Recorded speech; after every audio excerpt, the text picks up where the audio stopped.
नमस्कार दोस्तों, आप सभी का अभिनंदन और बहुत बहुत स्वागत है आपके अपने YouTube चैनल देवेंद्र क्लासेस में। उम्मीद है शानदार और मस्त होंगे। टॉपिक हमारा लगातार चल रहा है, जैसा कि आप जानते हैं। आप प्लेलिस्ट से जाकर के देखिए और पढ़िए वहाँ से, ठीक है।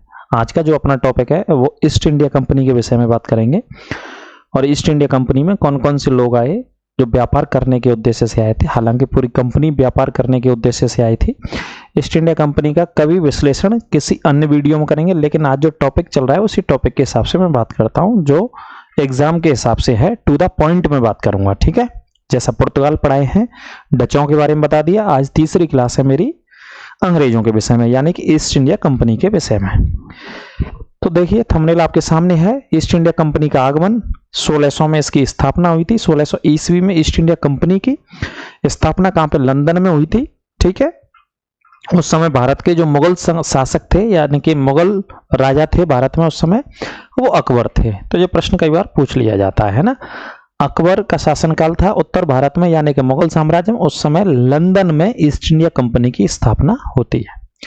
लेकिन इससे पहले एक लीवेंट कंपनी का उल्लेख हमें देखने को मिलता है। कौन सी कंपनी? लीवेंट कंपनी को 1593 में भारत में व्यापार करने का अधिकार पत्र सबसे पहले दिया गया था, इंग्लैंड से ही।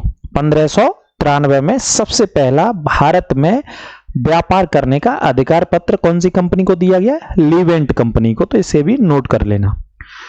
उसी के बाद जब अगला स्टेप चलते हैं तो 1599 में एक व्यक्ति आता है, इसका नाम जॉन मिडिल्टन था, जो कि स्थलीय मार्ग से आता है। कहां पर आता है? स्थलीय मार्ग के माध्यम से इंडिया में आता है। यानी कि पहला अंग्रेज यात्री जो भारत का भ्रमण करता है, भारत की यात्रा पर आता है, उसका नाम जॉन मिडिल्टन है, जो कि 1599 ईस्वी में भारत पहुंचता है, ठीक है। यहां तक इस तरीके का क्रम पढ़ना है। तो अंग्रेजों का उद्देश्य या ईस्ट इंडिया कंपनी का जो उद्देश्य था भारत में, वो केवल और केवल व्यापार करना था। ईस्ट इंडिया कंपनी को 1600 में स्थापित ना की गई और ईस्ट इंडिया कंपनी को 15 वर्षों के लिए पूर्व के देशों के साथ अथवा और भारत के साथ व्यापार करने का अधिकार एलिजाबेथ टेलर, एक रानी थी उस समय की, एलिजाबेथ टेलर उनका नाम था। उन्होंने अनुमति दी कि जाइए आप पूर्व के देशों में व्यापार करिए और भारत में भी व्यापार करिए। तो कंपनी आती है और कंपनी का प्राथमिक और प्राइमरी पहला उद्देश्य रहता है कि भारत के हिस्सों में या भारत के भीतर व्यापार करना है। भारत के जो भी मुगल शासक थे उनसे अनुमति लेते हैं बाकी के लोग आकर के, और फैक्ट्रियां अलग अलग इलाकों में स्थापित कर रहे हैं। जिसमें एक सूरत आता है, सूरत में एक फैक्ट्री बनाई, मछलीपट्टनम में एक फैक्ट्री बनाई उन्होंने, भरूच के अंदर एक फैक्ट्री बनाई, अहमदाबाद के अंदर एक फैक्ट्री उन्होंने बनाई, आगरा में भी एक व्यापारिक कारखाना उन्होंने खोला है ना। इस तरीके से अंग्रेजों के बहुत सारे व्यापारिक कारखाने थे। धीरे धीरे जैसे व्यापार आगे तेजी से बढ़ता गया तो धीरे धीरे वो भारत की राजनीतिक व्यवस्था में भी दखलंदाजी देने लगे। लेकिन पहला उद्देश्य उनका व्यापार करना था। तो आज समझते हैं, मेरे साथ बने रहिए इस वीडियो में। तो देखते हैं ईस्ट इंडिया कंपनी के विषय में। देखिए रटाएंगे नहीं, पूरा समझा करके आपको बताएंगे, एक एक स्टेप बताएंगे। तो आराम से लिखिएगा, हेडिंग डाल लीजिए ईस्ट इंडिया कंपनी। शॉर्ट में इसको ईस्ट इंडिया कंपनी कहते हैं, लेकिन पूरा नाम भी इसका हम आपको बताएंगे आज। ईस्ट इंडिया कंपनी, ठीक है। ईस्ट इंडिया कंपनी की स्थापना कब होती है मेरे भाई? स्थापना कब होती है ईस्ट इंडिया कंपनी की? स्थापना पूछी जाती है 1600 ईस्वी में। लिखते चलना मेरे साथ, 1600 ईस्वी में स्थापना होती है। स्थापना आप जानते हैं, स्थापना कहां पे होती है? लंदन में। लंदन में स्थापना होती है।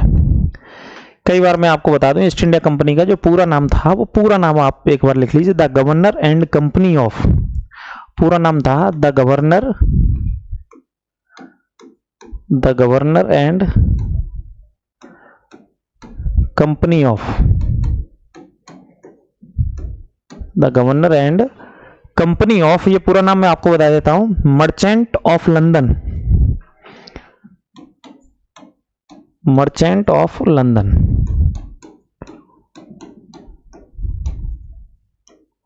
मर्चेंट ऑफ लंदन ये पूरा नाम था, आप नोट कर लेना, कोई दिक्कत नहीं है। Trading into the east Indies, trading into the east Indies, क्योंकि पूर्वी दिशा में व्यापार करना था तो ईस्ट इंडीज, इंडिया को इंडीज के नाम से यहाँ पे ये पूरा नाम था इसका।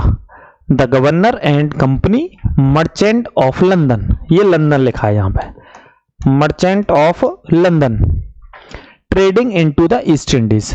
इस कंपनी को अधिकार पत्र मिलता है 15 वर्षों के लिए। ठीक है, तो भारत में ये कितने वर्षों के लिए व्यापार के लिए आती है? 15 वर्षों के व्यापार के लिए। 15 वर्षों के लिए व्यापार करने का अधिकार पत्र दिया जाता है। व्यापार का अधिकार पत्र दिया गया। अधिकार पत्र 15 वर्षों के लिए दिया गया। किसकी अनुमति से दिया गया वो एक एक करके नोट करते चलना।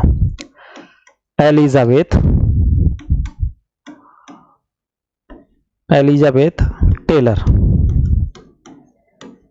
महारानी, ये रानी थी उस समय इंग्लैंड की, एलिजाबेथ टेलर प्रथम और जोड़ लेना, इन्होंने अनुमति दी थी, इन्होंने अधिकार पत्र दिया कि आप 15 वर्षों के लिए व्यापार कर सकते हैं। अधिकार पत्र ईस्ट इंडिया कंपनी को भारत आने के लिए पूर्व के देशों के साथ इन्होंने दिया। किसने दिया? एलिजाबेथ ने। इनका नाम अंडरलाइन कर लेना, कई बार पूछा जाता है कि कौन सी महारानी थी, कौन सी रानी थी, इन्होंने भारत में व्यापार करने के लिए अनुमति दी थी। तो महारानी एलिजाबेथ टेलर ने कितने वर्षों के लिए अनुमति दी थी? 15 वर्षों के लिए। ये अंडरलाइन करके आप पढ़िएगा। ठीक है, 15 वर्षों के लिए अनुमति दी थी। ठीक है, पूरा नाम ये आपको लिख दिया है। ईस्ट इंडिया कंपनी की स्थापना कहाँ पे हुई? लंदन में। स्थापना कब हुई थी ईस्ट इंडिया कंपनी की? 1600 में। ठीक है, 1600 में लंदन में स्थापना होती है। और एलिजाबेथ टेलर कहते हैं कि साहब जाइए आप और 15 वर्षों के लिए व्यापार करिए। कहाँ पे व्यापार करिए? 31 दिसंबर 1600 को एग्जैक्ट इसकी स्थापना होती है। 31 दिसंबर 1600 को। डेट और लिख लेना, डेट और मैं लिख देता हूं। 31 दिसंबर 1600, 31 दिसंबर 1600 को एग्जैक्ट इसकी स्थापना होती है। 31 दिसंबर 1600 को एग्जैक्ट ईस्ट इंडिया कंपनी की स्थापना होती है। डेट भी लिख लेना। एलिजाबेथ टेलर प्रथम शब्द और जोड़ लेना या प्रथम। ठीक है, इन्होंने अनुमति दी। अनुमति दी तो भारत में व्यापार शुरू होता है। लेकिन उससे पहले एक दो चीज और आप नोट कर लीजिए, साइड में बता देता हूं। सबसे पहले प्रश्न आता है, देखो सर्वप्रथम, पॉइंट नोट करके चलना मेरे साथ। सर्वप्रथम लीवेंट कंपनी को, एक कंपनी का उल्लेख आता है, लीवेंट कंपनी। सर्वप्रथम लीवेंट कंपनी को 1593 में अधिकार प्राप्त हुआ था व्यापार का। लीवेंट कंपनी को सबसे पहले अधिकार प्राप्त हुआ था। कब हुआ था? 1593 में भारत के अंदर। ठीक है, दूसरा पॉइंट लिखना, 1599 में पहला अंग्रेज व्यक्ति, यह भी नोट कर लेना, पहला अंग्रेज व्यक्ति जिसका नाम है जॉन मिडल्टन। जॉन मिडल्टन, पहला अंग्रेज व्यक्ति जॉन मिडल्टन भारत की यात्रा पर आता है। स्थलीय मार्ग से भारत की यात्रा पर आता है। स्थलीय मार्ग से भारत आता है, ये भी लिख लेना। ये पहला व्यक्ति है ना, भारत आता है 1599 में। कौन आता है? जॉन मिडल्टन स्थलीय मार्ग से सबसे पहले भारत आता है। ठीक है, और लीवेंट कंपनी को सबसे पहले 1593 में अधिकार पत्र। फिर ईस्ट इंडिया कंपनी 31 दिसंबर 1600 को लंदन में, पूरा नाम the governor and company merchant of London trading into the east Indies. 15 वर्षों के लिए व्यापार की अनुमति दी गई भारत के भीतर। एलिजाबेथ टेलर प्रथम महारानी ने अनुमति दी थी कि आप 15 वर्षों के लिए व्यापार भारत जाकर के कर सकते हैं। आगे चलते हैं, ये लिख लेना, नोट करते चलना। आगे देखिए, आगे क्या होता है? 1600 में, 1608 में, कब? 1608 में पहला व्यापारिक यात्री, जो कि व्यापार के उद्देश्य से आया है, इस वजह से व्यापारिक यात्री लिखते हैं इसको, है ना। पहला व्यापारिक यात्री सूरत पहुंचा। पहला व्यापारिक यात्री कहां पहुंचा? सूरत पहुंचा। ठीक है, 1608 में। कौन था? Captain Hawkins. कैप्टन हॉकिंस पहला व्यापारिक यात्री था जो कि कहां से आता है, लंदन से आता है, और कहां पे पहुंचता है, सबसे पहले सूरत पहुंचता है। ठीक है, ये पहला व्यापारिक यात्री था जो लंदन से सूरत पहुंचता है। नाम है इसका कैप्टन हॉकिंस, या इसको दूसरे शब्दों में भी विलियम हॉकिंस के नाम से पढ़ा जाता है। विलियम हॉकिंस भी इसको कहा जाता है। ठीक है, ये पहला व्यापारिक यात्री था जो भारत आया था। नोट करते चलना मेरे साथ। विलियम हॉकिंस कौन सी जहाज से आता है, हेक्टर नामक जहाज से आता है। हेक्टर नामक पानी के जहाज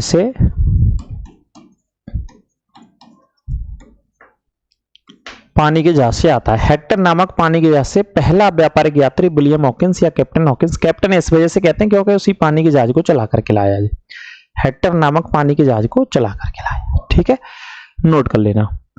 अगला पॉइंट, उस समय अगर बात करें तो कैप्टन हॉकिंस भारत आता है। कैप्टन हॉकिंस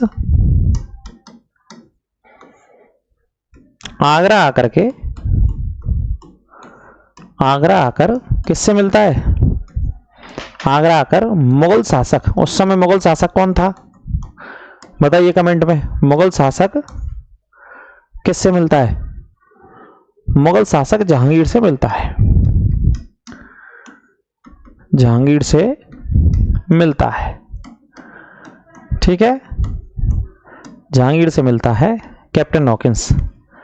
अब कैप्टन हॉकिंस जो आया था वो इस उद्देश्य से भेजा गया कि अंग्रेजी तो जानता ही था, क्योंकि इंग्लिश से आ रहा है, इंग्लैंड से आ रहा है, लंदन से आ रहा है। इंग्लिश तो जानता ही था भाई, उसकी पर्यावरण की, उसकी मातृभाषा है, उसके जन्म की भाषा है। उसके अलावा फारसी भी बहुत अच्छी जानता था, और मुगलों की राज्य की भाषा फारसी थी। तो जहांगीर से उसने फारसी भाषा में वार्तालाप किया। तो जहांगीर इस बात से बहुत प्रसन्न हुआ, क्योंकि मुगलों की कौन सी भाषा थी भारत में, फारसी। कोई अंग्रेज व्यक्ति लंदन से चल के आ रहा है और फारसी में बात कर रहा है, तो बहुत प्रसन्न हुआ। तो प्रसन्न होकर के उसने आगरा में रहने की अनुमति भी दी कैप्टन हॉकिंस को, कि आप आगरा में रह सकते हैं, और 400 मनसब भी प्रदान किया। यानी कि मनसब का मतलब होता है एक उच्च पद भी उसे अपने यहां अपने दरबार में प्रदान किया था। ठीक है, तो ये नोट कर लेना यहां पे। हॉकिंस फारसी भाषा का अच्छा जानकार था। फारसी भाषा का जानकार था, यह बहुत अच्छा जानकार था। ठीक है, फारसी भाषा में बात करी। इसी वजह से जहांगीर ने हॉकिंस को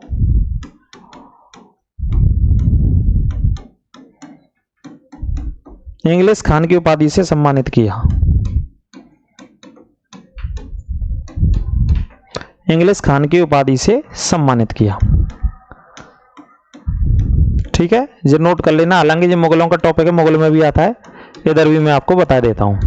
एक एक प्रश्न इंपॉर्टेंट है। क्योंकि फारसी जानता है तो इंग्लिश, यानी कि इंग्लिश था, और खान यानी कि मुगल साम्राज्य वाले खान थे, तो इंग्लिश खान की उपाधि से सम्मानित कर दिया। बहुत अच्छी फारसी भाषा में बात करी थी जहांगीर से आगरा आकर के। और जहांगीर ने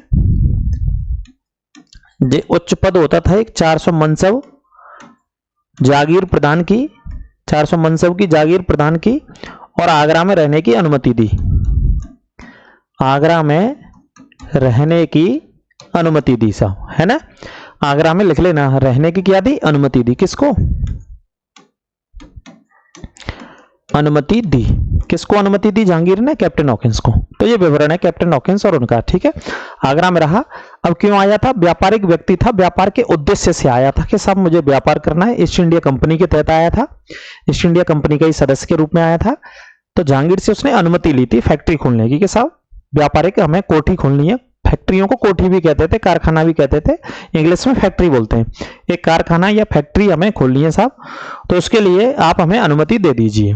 ठीक है, किसके लिए अनुमति दे दीजिए, फैक्ट्री खोलने के लिए अनुमति दे दीजिए। तो कैप्टन हॉकिंस से बातचीत करके उन्हें अनुमति दे दी जाती है। तो पहली फैक्ट्री 6 फरवरी 1613 को, पहली फैक्ट्री 6 फरवरी 1613 को।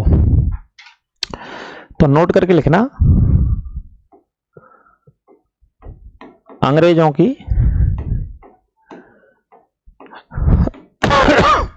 पहली फैक्ट्री या पहला व्यापारिक कारखाना,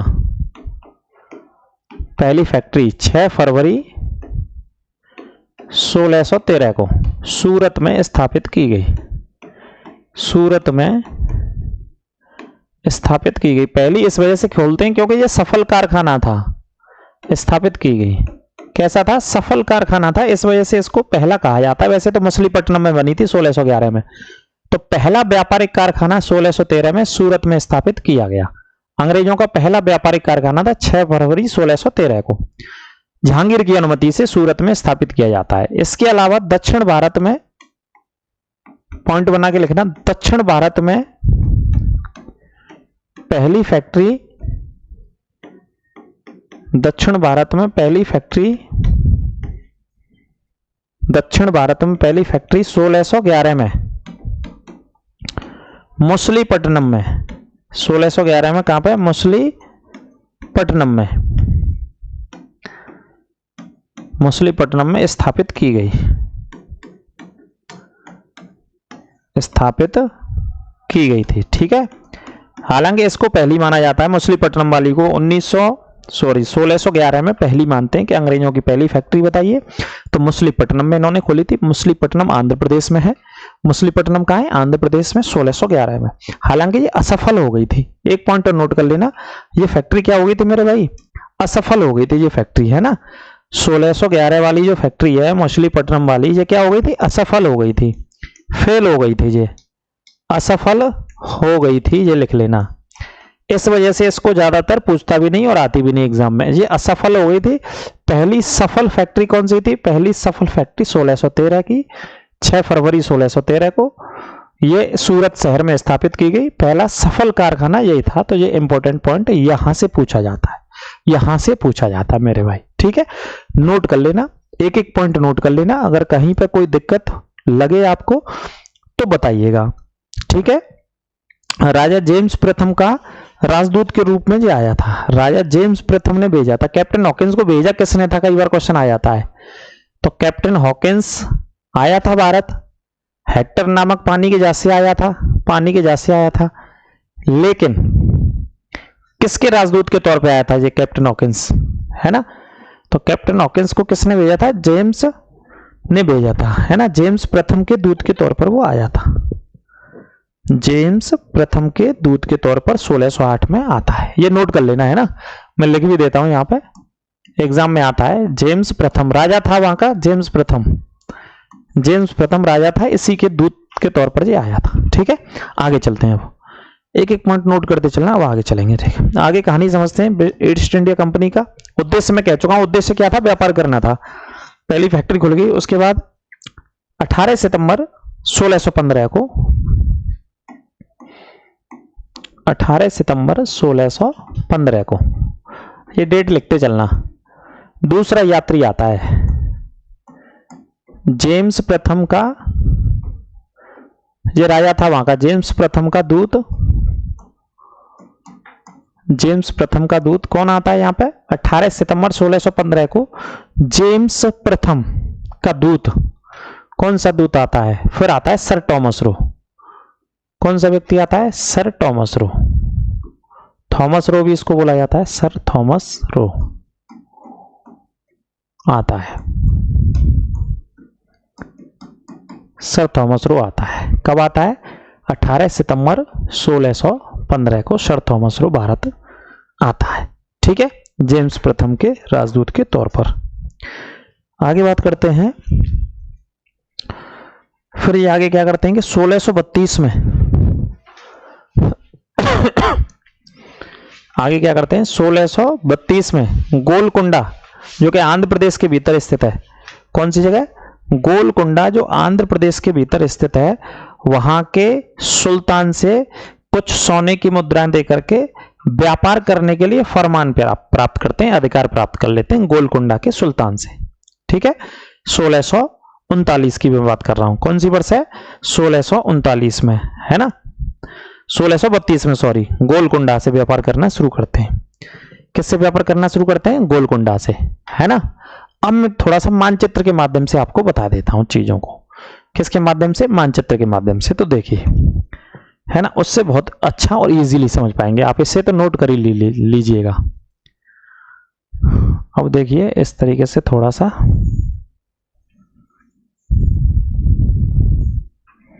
ठीक है।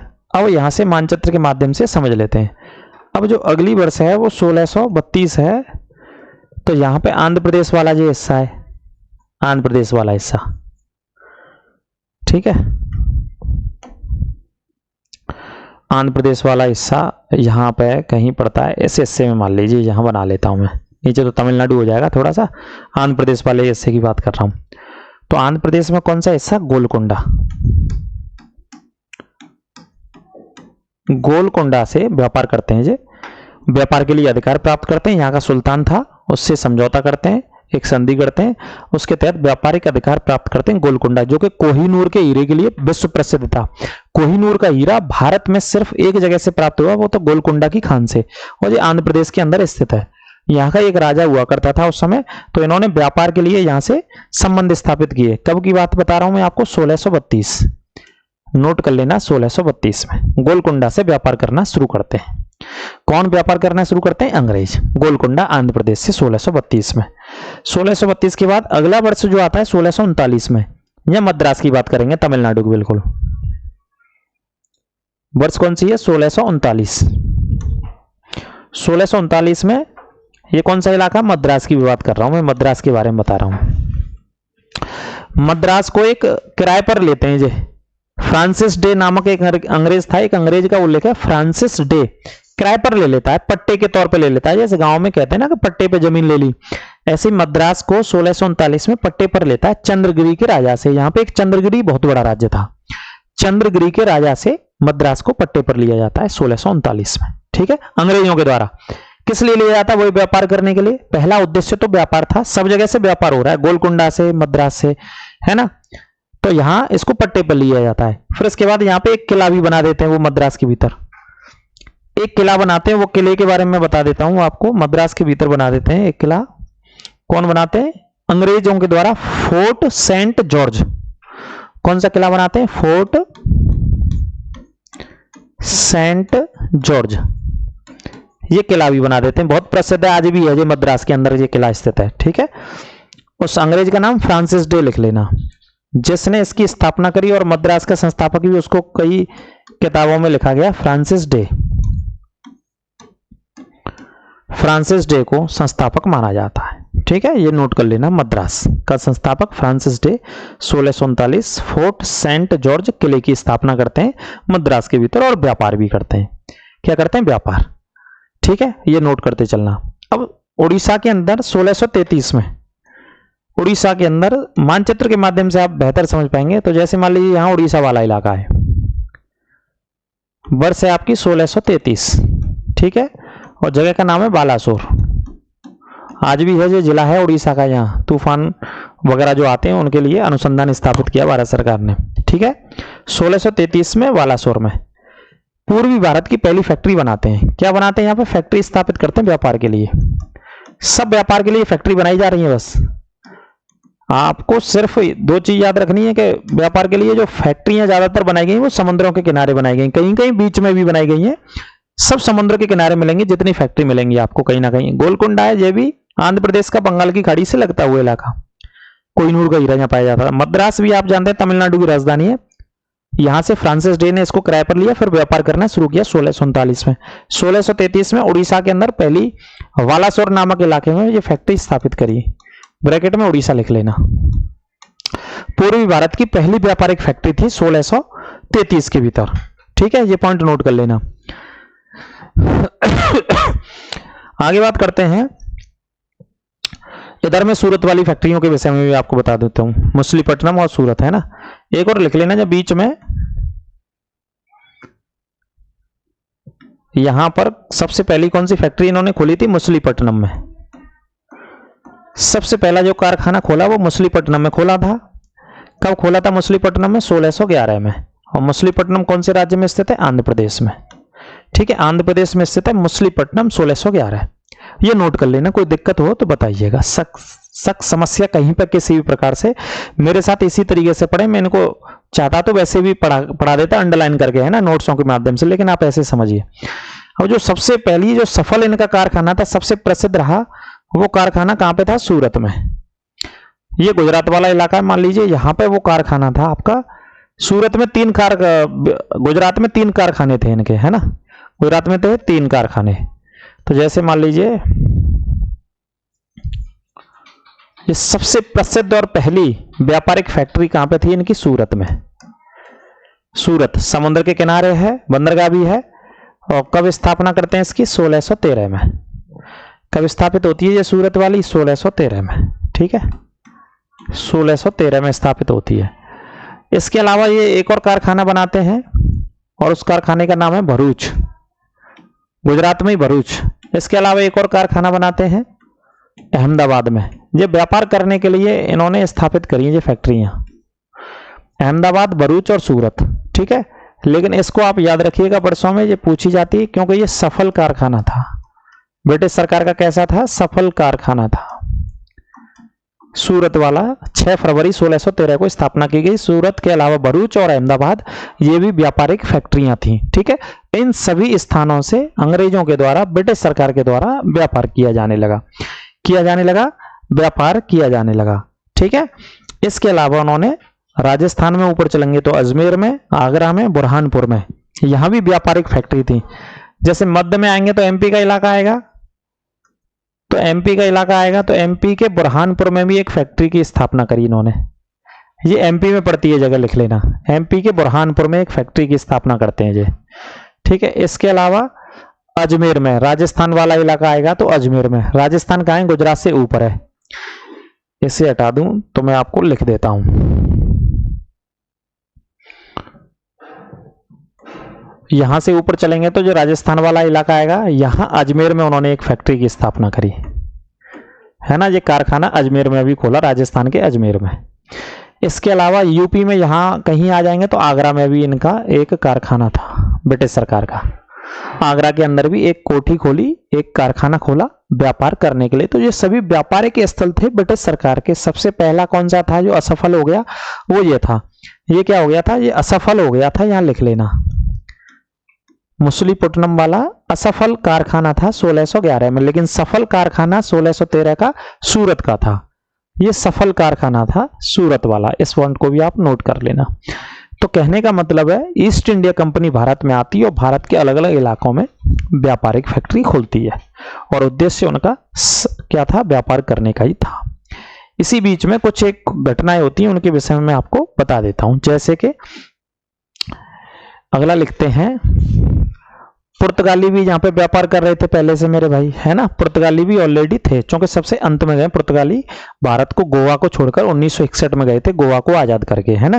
गोवा को छोड़ के, गोवा पे कब्जा था 1947 के बाद, देश आजाद हो गया 1947 में, लेकिन उसके बाद भी गोवा पर कब्जा था। 19 दिसंबर 1961 को गोवा को और दमनदीप को मुक्त करके गए थे, कौन? पुर्तगाली, ठीक है। तो देखिए आगे बात करते हैं। तो वैवाहिक संबंध होता है इन लोगों के बीच में, बड़ा इंटरेस्टिंग है ये टॉपिक। क्या होता है? वैवाहिक संबंध इन दोनों के बीच में। तो देखिए ये नोट कर लेना, वैवाहिक संबंध स्थापित होते हैं यहाँ पे, और ये प्रश्न कई बार पूछा गया है।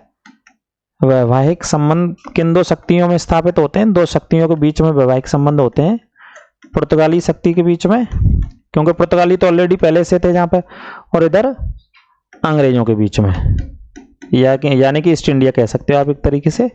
वैवाहिक संबंध स्थापित होते हैं इन दोनों के बीच में, ठीक है। कब की बात है? ये 1661 की बात बता रहा हूं मैं, ये पॉइंट नोट कर लेना, ठीक है। 1661 में राजकुमारी थी कैथरीन, पुर्तगाली राजकुमारी थी जिनका उल्लेख है यहाँ पे कैथरीन, ठीक है।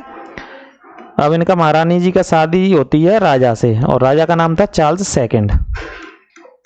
क्या नाम था? चार्ल्स सेकंड ये राजा था, ठीक है। ये नोट कर लेना, कैथरीन थी पुर्तगाली रानी और चार्ल्स सेकंड था। तो इनकी शादी होती है 1661 में। जब ये वैवाहिक संबंध होते हैं तो एक नोट करने वाली बात है कि यहाँ बंबई जो है वो दहेज में दिया जाता है। नोट करके लिखना, बंबई दहेज में दिया जाता है, दहेज में दिया जाता है। पुर्तगालियों के द्वारा अंग्रेजों को दिया जाता है। पुर्तगाली बंबई शहर को पूरे को दहेज में देते हैं, इनके लिए, चार्ल्स सेकंड के लिए ये साहब, ठीक है। ये नोट करना। उस समय पूरा बम्बई ही दहेज में दे दिया था, बताओ। पूरा का पूरा बॉम्बे दहेज में दे दिया था। किसने दहेज में दे दिया था? पुर्तगालियों ने 1661 में अंग्रेजों को। राजकुमार का क्या नाम था? Charles second. तो जो वैवाहिक संबंध जहाँ पे इनके स्थापित हुए थे, हालांकि टकराव भी इनका होता रहा, आमने सामने भी होते रहे व्यापार को लेकर के, क्योंकि पुर्तगाली पहले से थे भारत में, है ना, और ये भी व्यापार करने लग गए थे बहुत सारे स्थानों से, इलाकों से। तो इस पॉइंट को आप नोट कर लेना, दहेज वाले को और वैवाहिक संबंध वाले को। 1661 में जो वैवाहिक संबंध होता है, 1668 में ये क्या करता है? चार्ल्स सेकंड बंबई को ईस्ट इंडिया कंपनी को दे देता है, किराए पे उठा देता है कि लो सब मैं क्या करूंगा इतने बड़े शहर का, इलाके का। ईस्ट इंडिया कंपनी वालों से ये कहते हैं कि ये लो तुम इस शहर को पकड़ो और मुझे किराया देते रहो। किराया कुछ उस समय पौंडों में तय हुआ था, तो ये ईस्ट इंडिया कंपनी को दे दिया गया 1668 में। लेकिन वो अलग विषय है। यहां पर जो प्रश्न आता है वो इस वैवाहिक संबंध से आता है।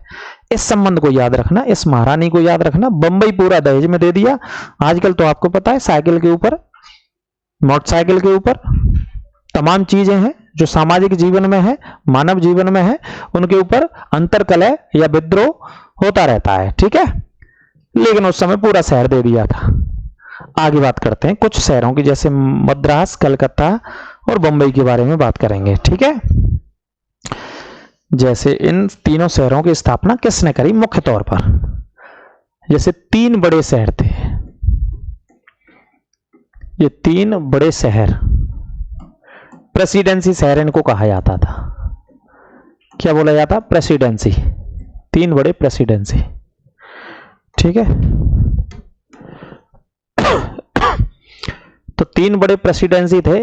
इसके विषय में कई बार क्वेश्चन आता है, तो ध्यान रखना है।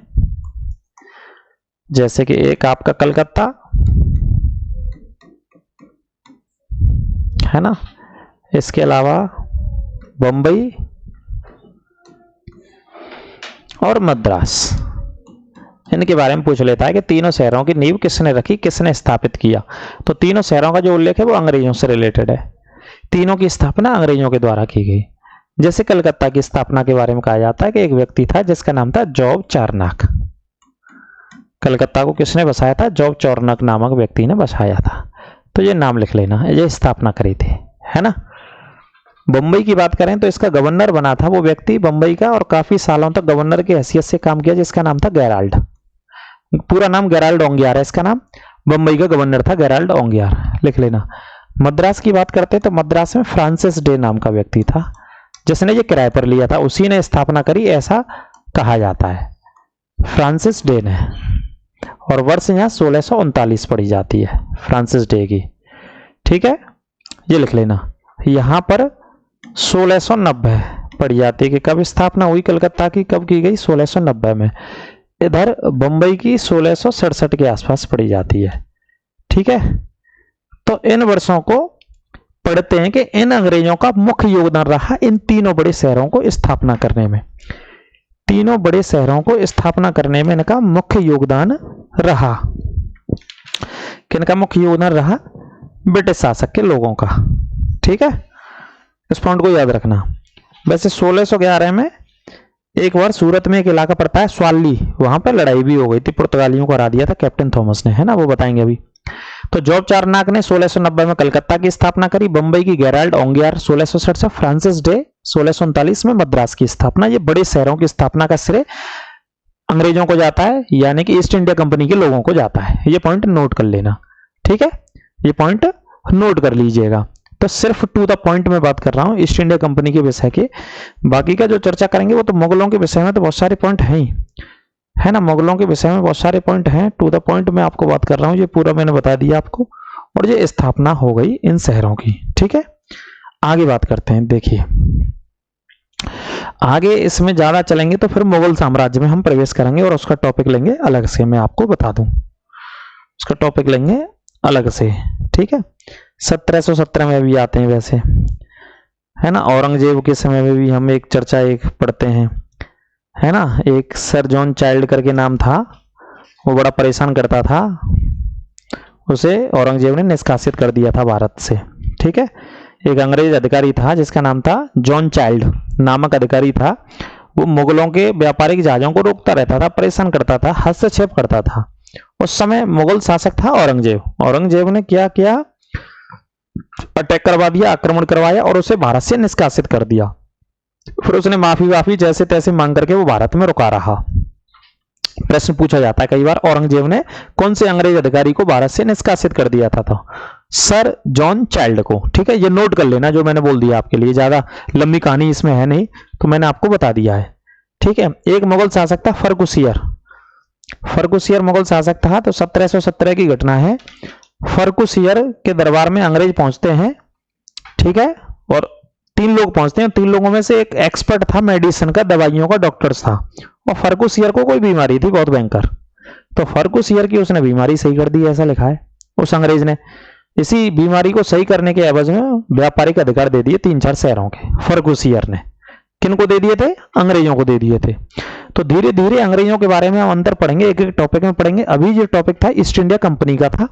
उम्मीद करता हूं अच्छे से समझ में आया होगा और एक एक टॉपिक आपने नोट कर लिया होगा। और सभी कारखानों को नोट कर लेना, सारी चीज मैंने आपको बता दी है।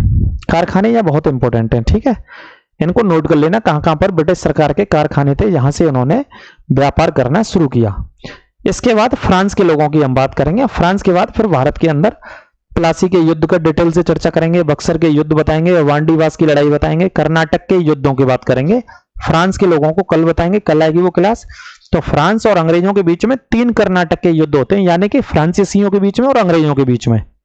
कर्नाटक के नाम से होते हैं, कर्नाटक में ही होते हैं। 3 युद्ध होते हैं। जैसे 1748 से शुरू होता है तो 49 तक चलता है, और एक और शुरू होता है 1749 के बाद 54 तक चलता है, और एक 1754 के बाद शुरू होता है 1758 तक चलता है। 3 कर्नाटक के युद्ध होते हैं, बहुत प्रसिद्ध युद्ध होते हैं, है ना। कौन सी संधि के तहत इन युद्धों को समापन हुआ, उन संधियों को हम पढ़ेंगे, आपको बताएंगे। संधियों से कई बार प्रश्न आते हैं। और फ्रांस के लोगों के विषय में पढ़ेंगे कल की क्लास में। तो 4 लोग हो जाएंगे जो भारत में यूरोपीय कंपनियों का आगमन रहा है। सबसे पहले पुर्तगाली आए, फिर डच आए, फिर अंग्रेज आते हैं, उसके बाद फ्रांस के लोग आते हैं। फिर उसके बाद अंग्रेजों के उस हस्तक्षेप की बात करेंगे कि जैसे जैसे अंग्रेज ताकतवर होते गए, ईस्ट इंडिया कंपनी ताकतवर भारत में होती गई, तो वो हस्तक्षेप करने लग गए राजनीतिक व्यवस्था में, यानी कि पॉलिटिकल सिस्टम में हस्तक्षेप करने लग गए। कौन? अंग्रेज। ठीक है, तो कल की क्लास में बताएंगे। ये क्लास कैसी लगी कमेंट करके बस बताएं, और ज्यादा से ज्यादा अपने मित्रों और दोस्तों के साथ शेयर करें। कोर्स बिल्कुल निःशुल्क हम पढ़ा रहे हैं। स्वास्थ्य का अपने का बेहद ख्याल रखें। सभी से मिलेंगे अगली क्लास में। सभी को राधे राधे, नमस्कार, जय श्री राम।